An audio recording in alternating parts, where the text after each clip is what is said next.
hablar de matemáticas, inteligencia artificial, sostenibilidad en un corto periodo de tiempo ya es un reto, ¿no? Si además es la última barrera antes del vino que viene detrás, entonces, como comprenderéis, uno tiene que esforzarse un poquito más. Así que vamos a intentar que sea no demasiado aburrido. Voy a hablar de todo lo que voy a contar, son ideas muy generales que he procurado que sean entendibles para todos, y después si alguien tiene preguntas, pues podemos ver preguntas, y si son preguntas pues demasiado especializadas, pues ya quedamos después, liberamos a los del vino y podemos hablar de esto, ¿no? Bien, me gusta esta cita de Polerdos, porque pues, mucha gente piensa que los matemáticos hacemos números, ¿no? De hecho, un texto de matemáticas normalmente no tiene números, ¿eh? Tiene fórmulas, tiene letras, pero tiene pocos números. Y esta fórmula de Polerdos pues un poco sintetiza esto, y un poco de esto va toda esta cuestión, ¿no? Entonces, quiero empezar por un spoiler. Os voy a hablar de inteligencia artificial y de medio ambiente, y el spoiler es la inteligencia artificial, ¿no? Es un problema ya para el medio ambiente, ¿no? Por ejemplo, la minería de Bitcoin no es todavía inteligencia artificial, pero para que os dé una idea, la minería de Bitcoin genera una huella de carbono de casi 40 millones de toneladas métricas al año, que corresponden a unos 50 teravatios horas de consumo. Para que os hagáis una idea, es la quinta parte del consumo eléctrico de España, es más que Portugal, para tener un punto de referencia, ¿no? Y los grandes centros de tratamiento de inteligencia artificial, ya sabéis, la inteligencia artificial muy poquito pasa en vuestro ordenador. Cuando le preguntáis a ChatGPT, eso va a la nube, hay un centro, se procesa y os lo devuelve, ¿no? Bueno, pues eso consume. Para que os hagáis una idea, si preguntáis a ChatGPT, consumís unas 10 veces más energía que si lo miráis vosotros en Google, ¿no? Como 10 veces más, ¿eh? Pero estos grandes centros, pues suponen, por ejemplo, un consumo de agua. A fecha de hace un año, el enfriamiento de los centros de IA era en consumo de agua como 6 veces Dinamarca. Las autoridades de Brandenburgo, en Alemania, el año pasado, negaron a Google el permiso para un centro de datos porque ya la fábrica, la gigafábrica de Tesla, consume demasiado y la región difícilmente podía soportar otro gran consumidor, ¿no? Teniendo en cuenta pues, que estamos pasando ahora por periodos de sequía o por periodos, digamos, de insuficiente agua. Si buscáis en Google, podéis preguntar a ChatGPT, pero ya sabéis que va a consumir más, pero veréis que ha habido no pocos escándalos en distintas regiones de Estados Unidos, ¿no? Que eran regiones a priori, digamos, donde no faltaba el agua y donde la implantación de estos centros ha creado problemas de desabastecimiento, ¿no? Pero no solo hay contaminación por ese lado, sino que hay otro punto de contaminación, que es estos centros utilizan máquinas, ordenadores muy potentes, ¿no? Tarjetas gráficas y CPUs muy potentes, y que caen en obsolescencia muy rápidamente, que hay que renovarlas, ¿no? Bueno, pues si miráis un ordenador, lo que hace que funcione son aproximadamente 2 kilos de masa, ¿no? Pero para obtener esos 2 kilos hace falta procesar 800 kilos de materias primas, de mineral, ¿no? ¿Os dais cuenta? Y eso es obsoleto muy rápidamente, y hay mucho plomo y mucho mercurio en eso, ¿no? Entonces, bueno, pues quería un poco empezar con el spoiler y luego volveremos a eso. Sí, os decía, la cantidad, por ejemplo, de desechos electrónicos de la IA a nivel mundial es más o menos todo Países Bajos, ¿de acuerdo? Todo Países Bajos. Bien, entonces, vamos a hablar de sostenibilidad y qué significa sostenibilidad, ¿no? De hecho, quiero decir que cuando empezamos con Rafael a hablar de mi charla, pues como he estado muchos años metido en temas de banca, he sido el presidente del Consejo de Administración de la Cámara de Compensación, donde se transaccionan todos los derivados estándar en el mercado, pues habíamos pensado hablar de esto, pero le he propuesto hablar más de estos temas de sostenibilidad porque llevo un par de años dedicándome más a esto y estamos ayudando a abrir centros de matemáticas que van a ser sucursales del Instituto Fields de Toronto en distintos países. En septiembre abrimos el de Shanghái, ahora estamos trabajando en el de España y hay más en la lista y creo que es socialmente más interesante y podría, yo espero, ser de vuestro interés, ¿no? Entonces, aquí sostenibilidad, pues uno piensa contaminación, ha oído hablar del clima, ha oído hablar de la cumbre de París, puede pensar en el hecho de que la acción de los seres humanos pues está afectando al clima ya en una escala tal que la calidad del aire, el acceso al agua, las propias corrientes marinas, la diversidad biológica, los recursos puedan estar en peligro y que hay que actuar urgentemente en estos temas, ¿no? Pero hay más aspectos también, ¿no? Hay aspectos de sostenibilidad social, que incluyen cosas como el fin de la pobreza, el hambre cero, la salud y el bienestar, la reducción de desigualdades. Hay los temas de sostenibilidad económica, humana, que incluye algo tan importante como la igualdad de género, ¿no? Pero sin menospreciar estas otras, hay una que es especialmente urgente, que es el descarbonificar la producción, la economía, reducir nuestra huella de carbono, ¿no? Estos son, y por eso voy a centrarme más en estos son los 17 Objetivos de Desarrollo Sostenible acordados por la ONU. Por la ONU quiere decir por todos los países de la ONU. Quiere decir, es muy importante, esto no es el programa de una ONG progre de la esquina, es un programa de la Organización de Naciones Unidas, donde podéis ver, ¿no?, que el primer tema que pone es el fin de la pobreza, hambre cero, salud y bienestar, ¿no? Y aquí pues podéis ver vida submarina o acción por el clima, ¿no?, etcétera. Entonces, obviamente, en el tiempo que tengo no puedo hablar de todo esto, pero sí diré algunas cosas al final de los demás, ¿no? Entonces, cuando uno quiere hablar de sostenibilidad, ¿mejor?, tiene que pensar ya en el planeta Tierra en su conjunto, ¿no? Aquí ya el todo no es la simple suma de las partes. Hasta ahora no teníamos los medios computacionales para poder modelizar algo tan grande, ¿no? Quizás el único reto parecido a ese es el del cerebro humano en otro tipo de aspectos, ¿no? Hoy sí lo tenemos, ¿no? Tenemos la capacidad de modelizar eso, tenemos herramientas, tenemos máquinas, ¿no? Y modelizar el planeta Tierra, modelizar situaciones dinámicas, problemáticas que se basan en una cantidad ingente de datos, ¿no? Entonces, y hace muy poco tiempo, muy poquitos años, que tenemos esta capacidad, ¿no? Por ejemplo, si pensáis en la meteorología, ¿no? Sabemos las ecuaciones que rigen el tiempo desde hace mucho tiempo, desde principios del siglo pasado por lo menos, ¿no? Pero nos faltaban datos, ¿no?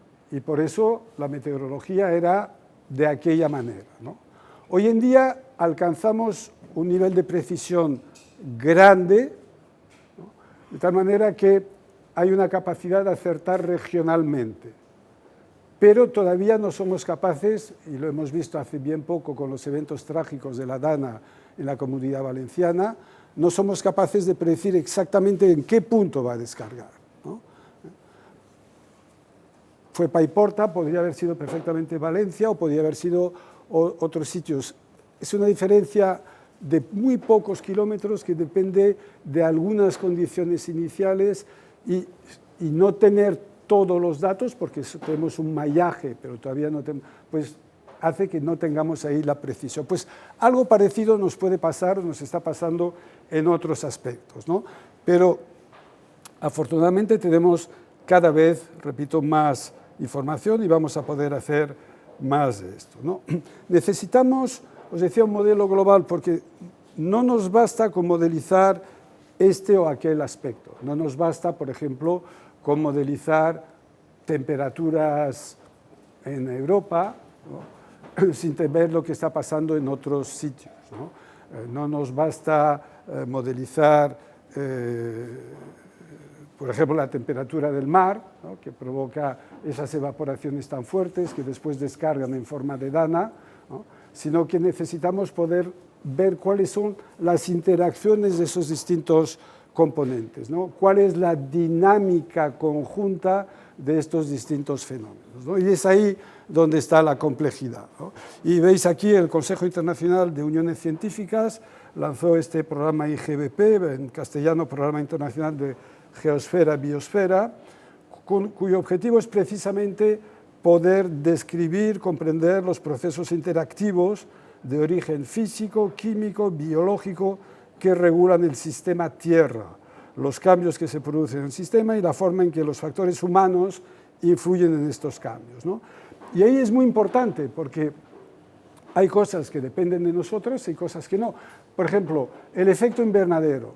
Afortunadamente tenemos efecto invernadero porque el efecto invernadero está provocado en primer lugar por el vapor de agua, ¿no?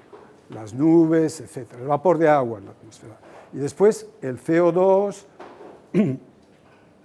y otros elementos como el metano que inciden en ello, ¿no? Si no hubiese efecto invernadero, la temperatura media de la superficie de la Tierra sería unos 18 grados bajo cero, ¿no? Estamos en 15, 16 de temperatura media porque hay efecto invernadero. El vapor de agua es lo que permitió la vida, ¿no? El problema es que si el efecto invernadero se incrementa mucho, entonces pues pueden pasar cosas que pasaron en otras épocas geológicas, que son, por ejemplo, que se fundan los polos, ¿no? Que suba el nivel del mar y que haga inhabitable zonas muy amplias, ¿no? Entonces, este tema del clima, justamente esta semana se han publicado estos números. Sabéis que las aseguradoras se reaseguran con reaseguradoras, ¿no? Sobre todo para cubrir las grandes catástrofes, ¿no? Pues las pérdidas cubiertas por estas reaseguradoras han superado este año los 135.000 millones de dólares. Llevamos 5 años por encima de los 100.000 millones, ¿no? Y si en eso miramos las pérdidas debidas al impacto del clima, estamos con un crecimiento del 17% anual en los últimos años, ¿no? Es decir, una auténtica barbaridad que veremos además muy pronto, lo vais a ver, lo vamos a ver en los recibos de los seguros, ¿no? Si os quejáis del coche, ¿no? Pues esperad a ver la evolución en los próximos años. Repito, las aseguradoras van a tener que subir las primas y más en determinadas regiones específicas que sabemos, porque ya hay estadísticas que están especialmente golpeadas por inundaciones, fuertes lluvias o similares, ¿no? Si alguien duda de que esté cambiando el tiempo, ¿no? Simplemente diré que en el verano del año pasado, en España, te voy a definir récord, ¿de acuerdo? Récord de temperatura es o la máxima fue la más alta nunca registrada en esa época, o la mínima más alta, o la media semanal o la media mensual más alta, ¿de acuerdo? Pues en España, en el verano del año pasado, se batieron 552 récords de temperatura. No. Ah, ¿no se oye? Ah, pero si tengo un... Ah, para el vídeo. Me habéis quitado la mitad de la gesticulación, vale. ¿Con esto se oye? Sí, eso puede ser más cómodo. Así. Bien.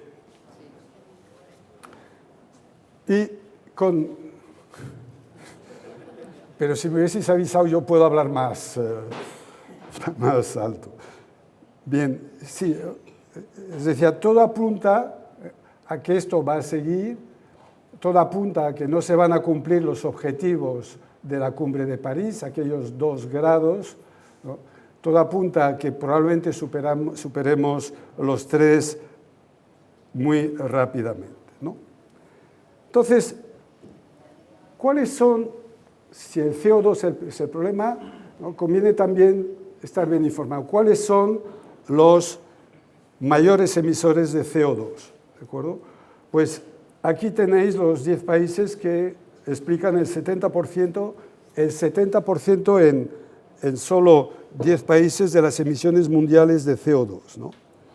Y el primero es China, es normal, es el más grande, ahora diré un par de cosas sobre esto, después Estados Unidos, y ahí los podéis ver, ¿no? Pero es importante cruzar este dato con la mayor contaminación per cápita, ¿de acuerdo? Porque que China contamine mucho más que incluso Estados Unidos, uno lo entiende bien. Claro, pero resulta que si lo miráis per cápita, la contaminación per cápita de Estados Unidos es el doble de la de China. Los chinos son como 5 veces o 6 veces más población, ¿no? Y si miráis cuáles son los más contaminadores, pues encontráis, el numerito que hay entre paréntesis es toneladas de CO2 per cápita y año, ¿de acuerdo? Pues veis que los que más, Qatar, ¿no? Y ahí entre los que mucho, pues tenéis a Mongolia también, ¿no? Y si uno mira un mapa así de emisiones de CO2 per cápita, pues tiene esto, os dejaré que lo podáis ver más detenidamente. Entonces veis ahí la mancha esa ahí entre Rusia y China de Mongolia, ¿no? Que tiene que ver con extracción de carbón, y después otros países pues tiene que ver, por ejemplo, la minería de Bitcoin en un momento dado se hacía sobre todo en China, ¿no? Y después se fueron de China a Kazajstán. Pero el carbón de Kazajstán es carbón que se llama duro, que produce muchísimo más CO2 que el carbón de otras partes del mundo, digamos, ¿no? Y entonces eso hizo que Kazajstán, pues en un momento dado, se disparó la emisión de CO2 y pasó a ser uno de los países más contaminantes por el Bitcoin, ¿de acuerdo? Por simplemente cambiar el punto de minería. Entonces, si miramos el movimiento, las fluctuaciones del CO2 a lo largo de la historia, ¿de acuerdo? Pues lo podéis ver aquí en el gráfico, en la pequeña cosa así horizontal arriba, veis que es el último cachito que sube así muy empinado, ¿de acuerdo? Pues corresponde a la revolución industrial, básicamente, ¿no? Corresponde a la revolución industrial, ¿no? Y estamos ahora en el rango de los 385, camino de los 400 partes por millón, ¿no? De CO2,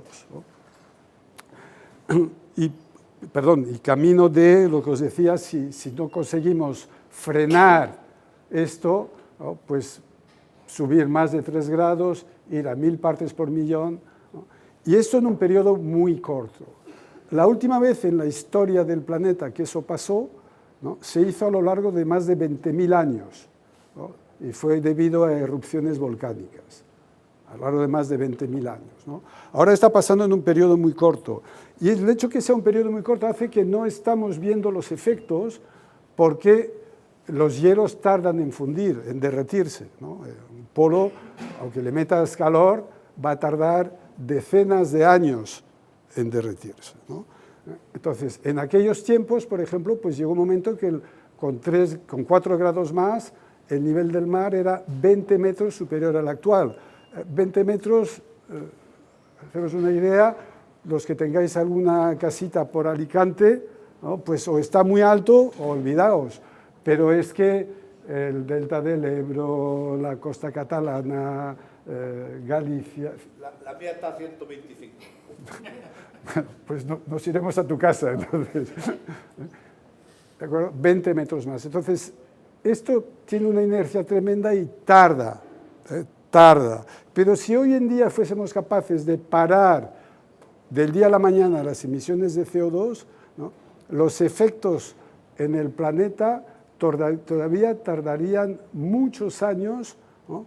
En producirse y en llegar al momento máximo y empezar a revertirse, ¿no? Y es importante ser consciente de eso porque quiere decir que tenemos que ser capaces de reducir la huella de carbón y después produciendo menos carbón y capturando más carbón. ¿No? Bien, y ahora vamos a la parte matemática, ¿no? Y entonces voy a empezar explicando qué es optimización, ¿no? Con un ejemplo muy simple, que es, imaginaos que queréis hacer la compra para la semana próxima.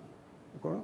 Entonces, la semana próxima tenéis en la familia un cierto número de desayunos, de comidas y de cenas, ¿no?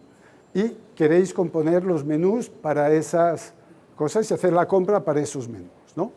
Entonces, bueno, pues tenéis algunos criterios del tipo qué tipo de proteínas queréis dar en las distintas comidas, los componentes de hidratos de carbón, comidas, verduras, frutas, productos lácteos, etcétera. No repetir más, yo qué sé, más de 3 veces o 2 veces huevos en la semana, el tipo de grasas, si bollería industrial sí o no, ¿de acuerdo? ¿Sabéis? Todas esas condiciones que estoy poniendo son condiciones de control, son restricciones a lo que podéis comprar, ¿no? Y hay otro tipo de restricciones que son del tipo, oye, si yo voy a necesitar, pongamos, 200 gramos de pasta, pero los envases son de 250, ¿de acuerdo? Son también restricciones. O sí, fíjate que a mí me gusta especialmente los helados de Mercadona, pero el Mercadona está más lejos, no lo tengo aquí, hay un coste de esta cuestión, ¿de acuerdo? Entonces, veis que mi objetivo, ¿cuál es? Gastarme lo mínimo, mi función objetivo es el gasto, sujeto a cumplir las condiciones que acabo de poneros, ¿no? Bien, entonces, pues uno podría pensar, oye, voy a ver las tiendas de alrededor, voy a mirar los precios, voy a hacer todas las combinaciones posibles de esto, ¿no? Lo difícil de eso es escribir el programita que me lo haga, pero el cálculo el ordenador lo hace en milisegundos, ¿de acuerdo?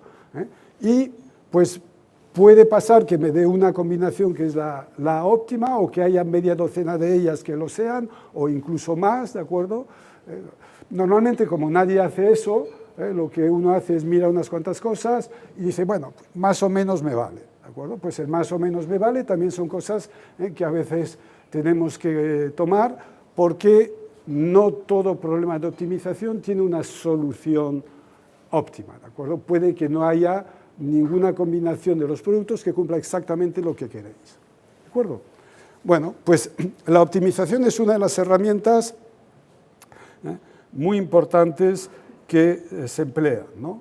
Y por ejemplo aquí he querido poneros un ejemplo de optimización con la descarbonificación de una entidad financiera, ¿no?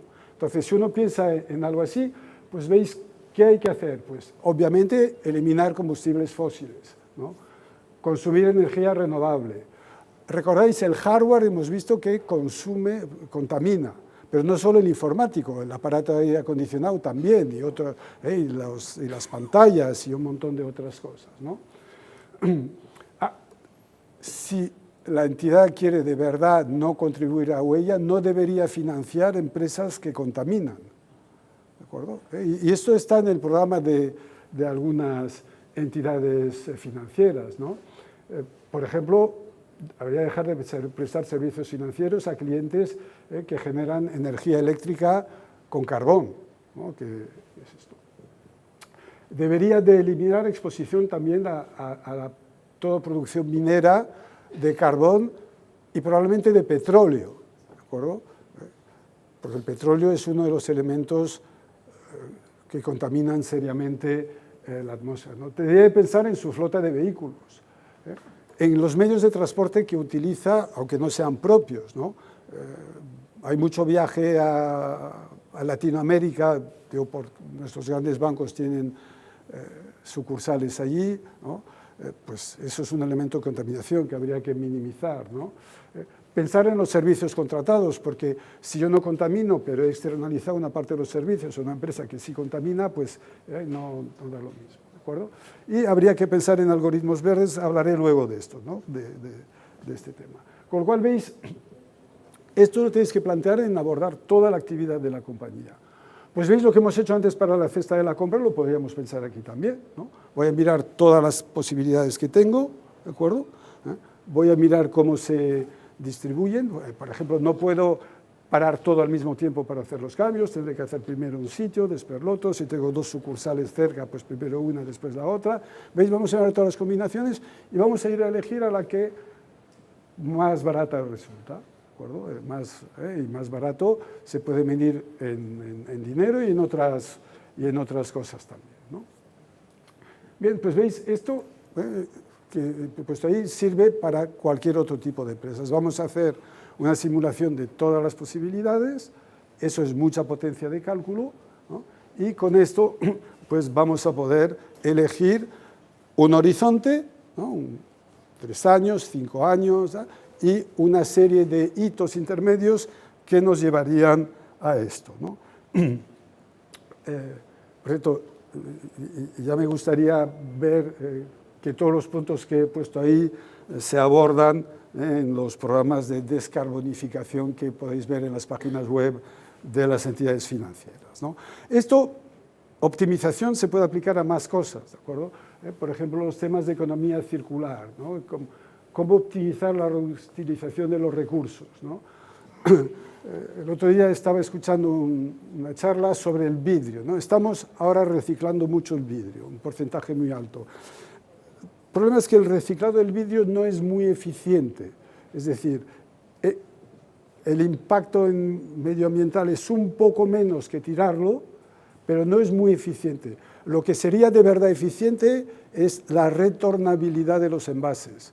Es decir, no tiramos la botella, sino que el que te la ha vendido se la tiene que llevar y reprocesarla y volverla a utilizar, ¿no? No os podéis hacer una idea de la diferencia que hay entre una cosa y otra, ¿no? Pues bien, la localización de los procesos de reciclado, si uno tiene que llevarse muy lejos los residuos, primero para separarles, luego para procesarles, pues también tiene costes, ¿no? Es decir, necesitamos tener modelos de este tipo que contemplen lo local, que hacemos en Alcobendas, pero que esto esté integrado en la Comunidad de Madrid e incluso en el país, ¿no? Y probablemente más allá, porque sabéis que una de las cosas que estamos haciendo es los países del primer mundo, es exportar parte de nuestras basuras al tercer mundo, ¿no? En más ejemplos de esto, pues por ejemplo en Indonesia se utilizó estas herramientas de optimización para hacer la planificación de la electrificación del país a 50 años, ¿no? Para ver qué fuentes van a ser, dónde se van a instalar las centrales, etcétera, etcétera. Entonces, ¿veis? Tenemos ahí este ejemplo, ¿no? Y voy a la inteligencia artificial. Entonces, la inteligencia artificial es un pequeño cajón desastre donde hay muchas cosas, ¿no? Por ejemplo, todo el mundo ha oído hablar de ChatGPT, ¿no? ChatGPT forma parte de unas cosas que se llaman LLM, Large Language Models, ¿no? Modelos Large Language Models, ¿no? Que es, básicamente su habilidad es a reconocer texto escrito, ¿de acuerdo? Y eso después hay estos LMM, ¿no? Como uno de ellos es Llama, pero hay otros muchos, que permiten reconocer no solo texto, sino otras formas, imágenes, sonidos, vídeos, etcétera, ¿no? Y hay modelos de aprendizaje automático, es decir, modelos que utilizamos para sacar inteligencia de los datos y poder modelizar esos datos, ¿no? Desde el punto de vista de las aplicaciones, ¿de acuerdo? Estos últimos permiten tratar primero datos, que es lo que se llama no estructurados, ¿no? Y ahora doy la explicación de esto, y detectar, digamos, las relaciones que existen entre distintos elementos, lo que podríamos llamar la estadística no lineal, cosas que son tan fuera de lo que estamos acostumbrados de nuestros modelos que ni lo percibes, ni cuando te aparece el por qué, si es que eres capaz de verlo, acabas de pillar bien por qué, pero funcionan, ¿de acuerdo? esto. ¿De acuerdo? Entonces, sí, decía datos no estructurados, pues, por ejemplo, habréis oído, habréis visto, muchas entidades hablan que hacen gestión de carteras con inteligencia artificial, ¿no? Bueno, pues una cosa que se podría hacer con esto es que cuando la hacemos sin inteligencia artificial, nosotros, URR, de la que hablaba Rafa hace un ratito, desarrollamos en su día la herramienta y ganamos el concurso en CaixaBank para gestión de carteras, pues lo que miramos son datos, ¿de acuerdo? Series históricos de rendimientos y tendencias. A una gestión con inteligencia artificial, tú lo que podías darle cada día son los datos y las noticias del día, ¿de acuerdo? Y de repente, pues puede que la IA detecte que cuando Christine Lagarde dice algo sobre los tipos, ¿no?, entonces pasa tal cosa en los mercados, ¿no? Que tú igual no lo ves, porque hay un retraso de 5 días y no lo acabas de percibir y tal, pero la inteligencia artificial detectaría ese elemento y lo tendría en cuenta ahí en la parte no estructurada, ¿no? Entonces, estas son todas las mates que hay en mi charla, ¿de acuerdo? Pero seguro que muchos de ustedes han tenido alguna clase de estadística. No voy a hacer preguntas, no os preocupéis. Cuando pasa algo, todo el mundo empieza a mirar para el otro lado y dice, no va a ser que me haga la pregunta. No voy a hacer preguntas. Pero recordaréis una cosa que se llama regresión lineal, ¿no? Y el ejemplo típico que te daban era, además los datos habían quitado los outliers para que fuese todo fácil, te daban peso y estatura de una corte de señores o de señoras, ¿no? Y te decían, pues fíjate que está casi a lo largo de una recta y podías escribir la ecuación de la recta, es lo que está escrito ahí arriba, la primera, ¿no? Y decías, pues oye, si el chico, tienen que ser homogéneos en edades, pero mide 1,82 y tiene 22 años, pues debería estar en 78 kilos, ¿de acuerdo? Más o menos, ¿de acuerdo? El epsilon que hay al final explica que es más o menos, que es aproximadamente, ¿no?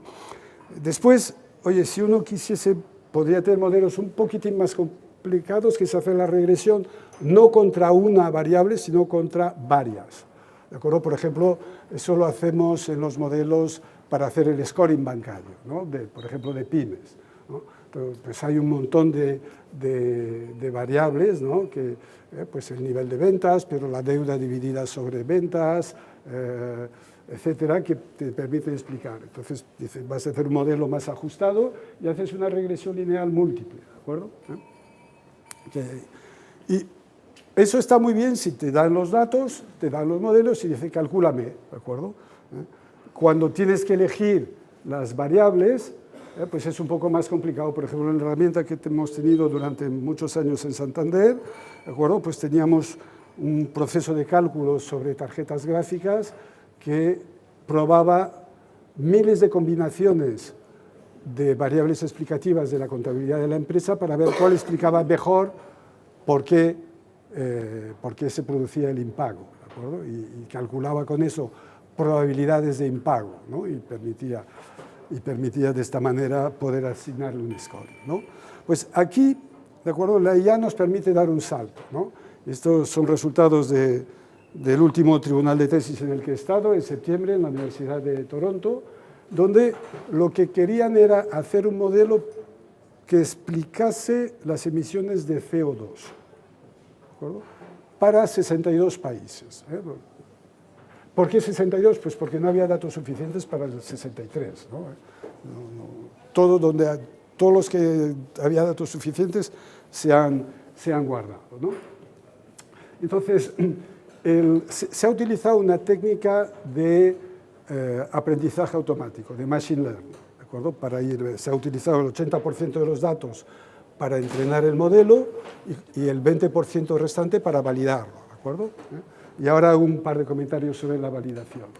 Y estas son las variables explicativas que han encontrado en el orden, ¿de acuerdo?, con su contribución, el porcentaje de explicación que da la variable, ¿de acuerdo? Entonces veis, pues consumo de combustibles fósiles, pues parece razonable que esté ahí y es una información que tenían, ¿de acuerdo? Pero después veis, en el octavo es producción industrial, ¿no? Y dice, ¿y la producción industrial solo contribuye con 1,2? A ver, no, pero esto no es un laboratorio donde tienes las variables que tú quieres. Estas variables se solapan, ¿de acuerdo? Entonces, en la parte de combustibles fósiles ya hay un cacho grande de la producción industrial, ¿de acuerdo? En el PIB ya hay un cacho grande de la producción industrial tenida en cuenta, ¿no? Y el que tengas la información específica de producción industrial solo te da un plus, solo que tampoco es despreciable, ¿de acuerdo? Pero te da un plus en el 1 y pico. O la cabaña ganadera, ¿de acuerdo? Que ahí pues te da una cosa pequeñita, ¿de acuerdo? Entonces, pues este es un trabajo que se ha hecho y que permite tener un modelo explicativo. Aquí se ha obligado a tener un modelo de regresión lineal, que no es utilizar la IA en el sentido más puro. En el sentido más puro, lo que le podrías decir es, oye, mira, estos son los datos, dime cuál va a ser la contaminación de este año. ¿De acuerdo? Y seguramente tendríamos algo un poco mejor en cuanto a capacidad predictiva. Lo mismo que cuando hacemos el scoring con esto, para las empresas obtenemos algo que es un poco mejor, un 3, 4, 5% mejor, no mucho más. ¿De acuerdo? Pero a cambio el modelo es una caja negra, no entiendes cuál es la contribución. Y si aquí queremos incidir en disminuir el CO2, pues tenemos que saber cuál es el peso de las distintas variables. Por eso Lee pues, forzó a tener un modelo de este tipo para tener variables explicativas, ¿no? Después, cuando vemos en el 20% y vemos la capacidad predictiva del último periodo, pues es interesante porque aflora, ¿no? ¿Qué está pasando? Por ejemplo, si uno mira China, el modelo tiende a sobreestimar la producción de CO2. ¿No? ¿Qué quiere decir? Quiere decir que China está teniendo políticas muy activas de disminución de CO2, cosa que además está documentada, ¿no? Si miramos Estados Unidos, sin embargo, está pasando lo contrario. El modelo tiende a infravalorar, ¿de acuerdo? Y eso pues, traduce el hecho de que hay cierto crecimiento, ¿de acuerdo? Pero bueno, veis, este es un caso interesante de utilización de la inteligencia artificial para esto, ¿no? Hay un estudio en Nature que revela que la inteligencia artificial podría facilitar el cumplimiento del 79% de los objetivos de desarrollo sostenible que os he puesto antes, los 17 de la ONU, ¿no? Y si os quedáis en los medioambientales, entonces el 93% de los mismos, ¿de acuerdo? Y os da un dato de esto. Pero después es que hay un montón de otras aplicaciones en esto de sostenibilidad. Por ejemplo, el análisis de imágenes con inteligencia artificial da cosas espectaculares, ¿de acuerdo? Se puede utilizar para detectar fatiga de materiales en las turbinas de aerogeneradores, para detectar fugas de combustible en pipelines, puede utilizarse para un montón de cosas. Y en particular se puede utilizar, ¿de acuerdo?, para detectar cuando hay muy poquita superficie afectada, plagas en cosechas, tomando fotos satelitales o por drones, ¿no? Con lo cual ahí podríamos tener una cosa realmente muy interesante. Pero tenemos retos en esta cosa de la ONU, que es extender la sanidad, ¿de acuerdo? Pues si pensamos en África, en regiones muy amplias de Asia y del tercer mundo, ¿no?, la inteligencia artificial, la posibilidad de utilizar la IA para diagnóstico va a ser un componente sin el cual va a ser imposible llegar a corto plazo a metas de este tipo. O para la alfabetización y la extensión del conocimiento, ¿no?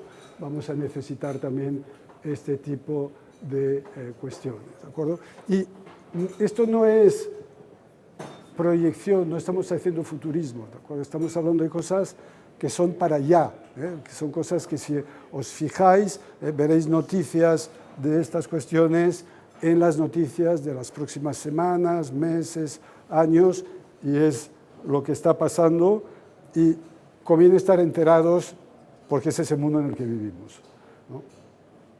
Vuelvo con el spoiler de antes, ¿de acuerdo?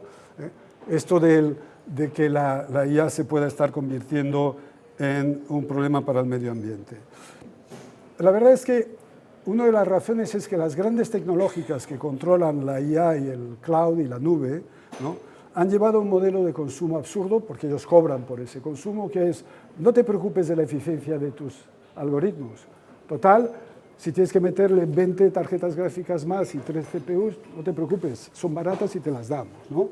Y te cobramos por eso, ¿no? Ese es el punto, ¿no? Con lo cual se ha, digamos, cultivado, se ha incentivado el culto de la ineficiencia en esto, ¿no? Los precios eran muy bajos y se han disparado, ¿no? Hay escasez de minerales, de las tierras raras y de lo que hace falta para fabricar los chips, ¿no? Hay una demanda enorme, esto se ha disparado, se han disparado los costes, también la cotización bursátil de las compañías que están detrás de todo esto, ¿no? Y va a seguir haciendo. Pero se puede hacer de otra manera. Yo recuerdo la última herramienta que desarrollamos en QRR, que es una herramienta para la gestión de activos y pasivos en las entidades financieras, ¿no? Pues la primera vez fue en Liberbank, nuestro primer cliente. Fuimos frente a la multinacional del sector, Sunguard, lo puedo contar, ¿no? Y lo que Sunguard tardaba 5 horas y 20 minutos, misma máquina, mismo input, mismo output, nosotros tardábamos 12 minutos. 5 horas, 20 minutos, 12 minutos, ¿no? Simplemente escribir el código de manera eficiente, hacer bien las cosas, ¿no? Y nos hemos encontrado en estos años con clientes que pensaban ir al cloud y que cuando han visto lo que éramos capaces de hacer en máquinas locales, no han ido al cloud o no han ido al cloud para tener más recursos informáticos, pueden haber ido por, digamos, problemas de gestión y quitarse la gestión de infraestructuras, ¿no? Bueno, pues eso se puede hacer, ¿no? Se puede optimizar, se puede, digamos, tener el concepto de un algoritmo verde, como un algoritmo, digamos, que es muy eficiente en consumo de energía, ¿no? Y en las auditorías que se están haciendo ya en las entidades, ¿no?, la huella de la IA es una cosa que se mide y que se tiene en cuenta y que se tendrá en cuenta cada vez más, ¿no? Es muy importante, pero veis, mi primer spoiler, pues tiene solución. Tendrá solución, pero no habrá huella cero, ¿de acuerdo? Pero puede haber una huella infinitamente más pequeña de la que hay. Muchas gracias.